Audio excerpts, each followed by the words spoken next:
In this video, I've moved back to the Nerd Bunker, and I talk about having a place of your own. As you can see, I've moved back into the Nerd Bunker, although not particularly well yet. I'm no longer in the studio that I've been in for the last 2 years because I wanted to move back down here and kind of keep everything here in the Nerd Bunker where I do my work, and I figure why, have a separate place, and that place never looked quite right to me as a background. Those of you who've been watching my videos for quite some time, or who've gone through the back catalog, have seen me shoot here before. In the past, I shot about 15 feet that way, with my gaming table in the background.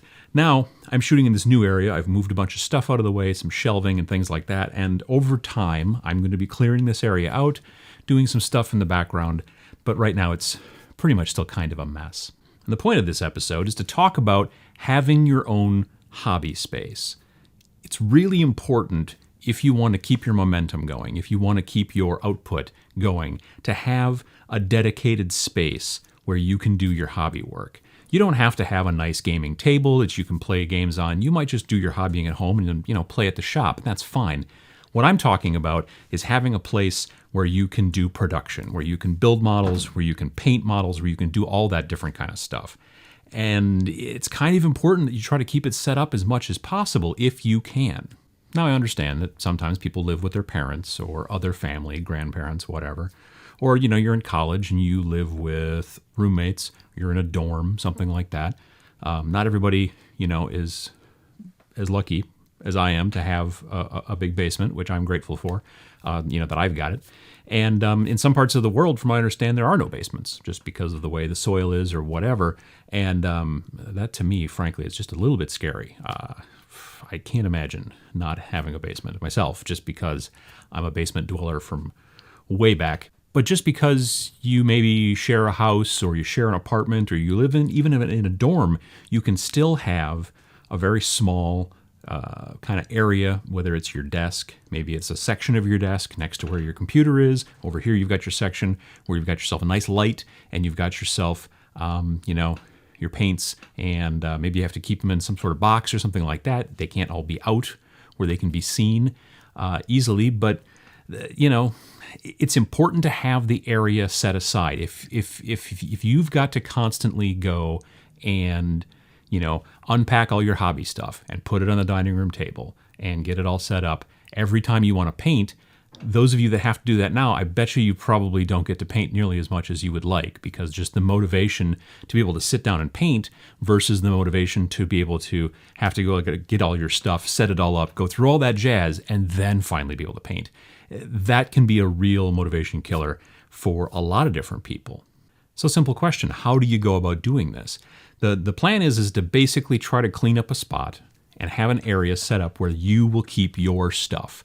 You will keep your light and your paints and your brushes and the things you're working on, the models you're working on, and keep it all in a place where you can constantly just get back to it and be able to sit down. Sometimes people only have a half an hour or an hour a day in any given day to be able to paint or to be able to model and do that kind of stuff. So having it, that time not taken up by having to constantly unpack and do all that stuff really helps your motivation, because you can just get things started, do your half hour, do your maybe hour, before you go to bed, after the kids go to bed, whatever. And then, you got to go to bed yourself because you got to get up early the next morning, but it allows you to be able to come back to that area and do that stuff pretty quickly.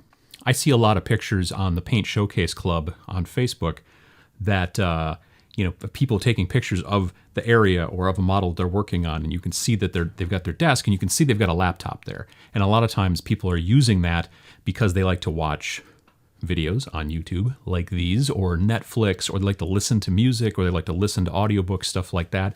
I did a video about how important it is to kind of ground yourself with audio while you're working on your models and things like that. You can see it, pachow, up there. But the fact of the matter is, having not just your paints and your lights and all that kind of stuff, but also having your kind of secondary entertainment systems, something you can listen to while you're painting, being able to have all that stuff together is nice. And that's why a lot of times people's computers are kind of right next to their hobby area. Sometimes you have to worry about small beings kind of getting all up in your business, if you know what I mean. Cats, dogs, small, babies, children, tiny humans, I think they're called. Sometimes it's best if you do have an area and you can't keep them away from it to find some sort of storage. Like those plastic drawers that you see like at the big department stores, the Target and Walmart and things like that. You can buy those plastic kind of Rubbermaid type things and just stack a lot of stuff in there. And they don't take up a ton of space. They're kind of modular, so if you want to add another one, you can do that. But it will keep very frequently your supplies and your models, more importantly, away from, tails, little tiny fingers, that kind of stuff. So no matter how small of an area you live in, whether it's a tiny apartment or a college dormitory, you need to try, if you're really serious about production, getting models done, you need to find an area, maybe 2.5 feet by 2 feet at the very smallest, that you can kind of keep your stuff in all the time. Keep your water, your paints, your brushes, all that stuff. Keep your models there so that you can keep your motivation up and keep things moving. It's really important that you get rid of as many roadblocks as possible when you want to get a lot of models done. And maybe you just keep it set up that way, it doesn't have to be permanent. It's best if it's permanent because it keeps your mind constantly like, this is the area where I do that. But maybe you're just working on on a group of guys for a skirmish game, and you just need to do it for 6, 7, 8 figures, and then maybe you don't paint for another 3 months. Then you can kind of take it down and set it aside, maybe put it in a closet, the stuff that makes up your hobby area. But if you can spare the space and if you can do it, you will be a lot happier if you can set aside a place for your hobby and keep it there pretty much all the time.